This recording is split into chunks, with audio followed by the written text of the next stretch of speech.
మీరు బయట నుంచి వచ్చి దేనికి పడినా సరే, ఒక స్కూల్లో ఇద్దరు చిన్నపిల్లలు కొట్టుకున్నా దాన్ని మీరు గొడవ చేసేద్దాం అనుకుంటే నేను ఏం చెప్పను దానికి?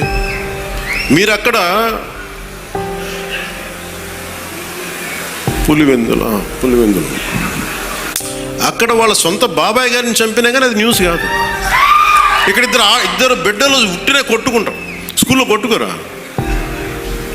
నాయకులే కొట్టుకుంటున్నప్పుడు స్కూల్లో చిన్నపిల్లలు ఎందుకు మాట అనుకోరు? పెద్ద స్థాయి ఆలోచన పరిధుల నాయకులే మాట అనుకున్నప్పుడు చిన్నపిల్లలు ఏదో అనుకుంటాం, దాని కులాలు పట్టుకొచ్చేస్తాం. మరి ఇదే మీరు అడగాల్సిన ప్రశ్న. మన జనసేన నాయకులు కూడా చెప్తున్నా, కూటమి నాయకులు కూడా చెప్తున్నా,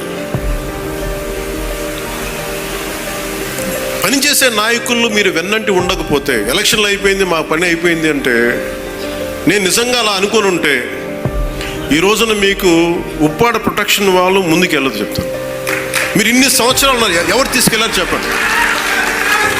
ఈజీగా మాట్లాడి సరిపోదు, అక్కడ నువ్వు కన్విన్స్ చేయాలి. ఎందుకని 100 ప్రాజెక్టులు ఉంటాయి స్టేట్ గవర్నమెంట్, ప్రయారిటీస్ ఎందుకు చేయాలి? ఇలాంటి 1053 కిలోమీటర్లు ఆంధ్రప్రదేశ్ మొత్తం ఉంటే, అలాంటిది మొత్తం గుజరాత్ నుంచి అన్ని తీర ప్రాంతాలు, బెంగాల్ అన్ని తీర ప్రాంతాలు, తమిళనాడు, కేరళ ఉంటే ఇలాంటి సముద్రపు కోత గురవుతూనే ఉంటాయి. కానీ మీకే ఎందుకు ఇవ్వాలి అని సెంట్రల్ గవర్నమెంట్ అడుగుద్ది. ప్రత్యేకత ఏంటని అది మన కన్విన్సింగ్ ఆర్గ్యుమెంట్. ఎందుకు పనిచేస్తే నువ్వు దేశ నిర్మాణం కోసం పనిచేసేవాడివి, మనుషుల్ని విడగొట్టేవాడివి కాదు, నిలబెట్టేవాడివి, అండగా ఉండేవాడివి. ఇన్ని చూసిన తర్వాత దానికి తోడు హేతుగా చెప్పాలి, రేషనల్గా చెప్పాలి.